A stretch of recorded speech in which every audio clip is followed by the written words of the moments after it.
Alright guys, Fire POD with Yuqi, 48.5 billion run, and it's only a first day run. I can definitely push this higher, but I would probably need to add some amplification before reattempting it sometime this week and fix my gems too, since I messed them up for Guild Boss last week. Anyway, I wanted to upload this early for those of you who are about to do your runs. This is just my personal method. I know there are a lot of ways to play the fire team right now. A lot of people are going double breakers with Esil, but I went with what's less stressful and the style I actually enjoy using Gina. So here's what we're gonna do in this video. I'll just go over some tactics and tips to help you score higher, give you some pointers, then cover the setup, and finally break down my opener and rotation before showing the full run. So let's begin. So for the first tip, I already mentioned this in my previous Fire POD video about Gina's gravity boost. So this debuff increases the fire damage taken, and it comes from her skill 1.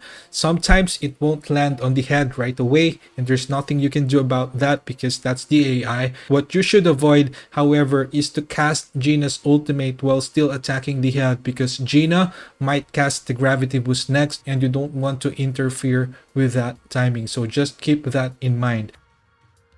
Now for their ult timings, for a less risky approach, you can ask Yuqi's ultimate right after breaking the hands, because precasting it can miss or the next hits might not proc the debuff. So what I do is to just secure it and usually just press it right after breaking the hand to ensure that it will always connect. Then for Gina, just use it as soon as it's up to maintain your Sylph's Blessing stacks, except in cases when you're still waiting for the gravity boost debuff. And for Kanae, only use her ultimate for wide AoE damage to break the hands.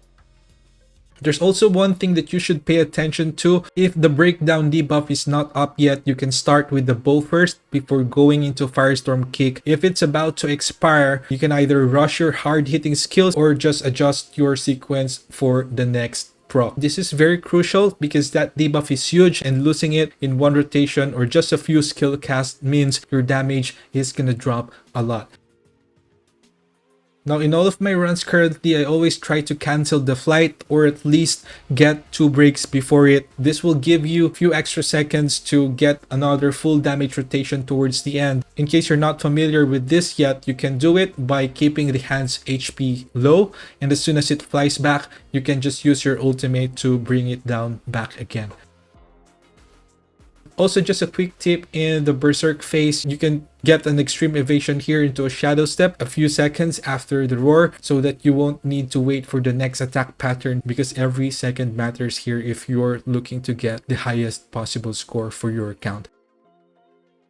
And lastly, sometimes your cooldowns won't make it in time because the break is too fast. If your fan, for example, is ready but the shadow step isn't, you can precast the fan, then just use shadow step right after into your combo. So you don't have to always do shadow step first. You will lose a little bit of damage, but that's okay as long as your rotation still keeps going. So if you want more room for error, you can raise your intelligence a bit, even if it costs some damage, so that even if you mess it up or mess the cooldowns or the timing, you will still have your skills ready to deal damage on the head.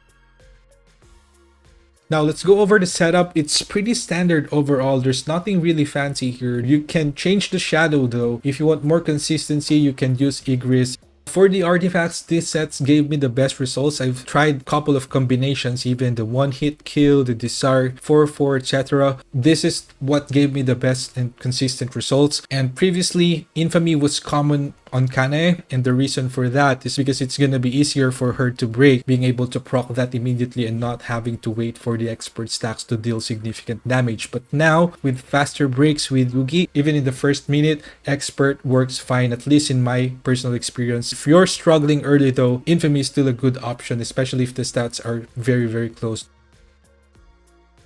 For the skills, Dagger Toss plus Firestorm Kick, of course, but if you don't have Firestorm Kick, Sonic Stream works really well too. It's consistent, but I did find lower scores in most of my runs because getting extra rotations is a bit more difficult. Firestorm Kick has the edge because it can burst the hands, while Sonic Stream, you can use it on the hands as well, but it is tied to the bow's core attack rotation, so usually if you use it to break the hands, it might not be available the next time you burst the head with the core attack. And I also used Surge to help with breaking and Squall for a small boost during the Golem phase, although I think I can I can probably use a DPS skill here because the break is already fast enough. And for the blessing stones, one key thing here is that I'm using pulverize now, and that's because my hand break damage is enough. If it's not enough in your case, you can use boss slayers so that you can deal more damage on the hands as well and not just the break state of the head. And I also recommend adding all these shield proc stones as insurance to proc the guardian set, because Gina's shield proc is not always reliable and the auto attack also leaves some gaps. For the course, nothing special here, just standard builds. And for the stats of Jinwoo, I have 90 precision. I changed up my gems recently, and I think I have to switch it back to precision if I want to get higher scores in POD. And for my intelligence, I used 200 int here. I had to reduce mine to get a bit more damage, which made the gameplay trickier. So you can just adjust this according to your own comfort. You can use 250, even 300. And for all the hunters, just focus on balanced stats, but prioritize main stats, since level 100 bosses will reduce your substat values a lot. So here's my stats for Kanae, and then Yuqi, and Gina. So my opener goes like this. I position to the left side, then take the first shadow step into the Firestorm kick and dagger burst. Then after bursting the hand, I go to the other side, use the fan, bow, and then dagger toss. And I just keep hitting it with QTEs and basic attacks until the hand breaks. Once it's broken, I just press Yugi's ultimate. Then I use the fan, dagger toss, and then Firestorm kick immediately. Then the bow, and then 2 core attacks, and finish with one last dagger toss.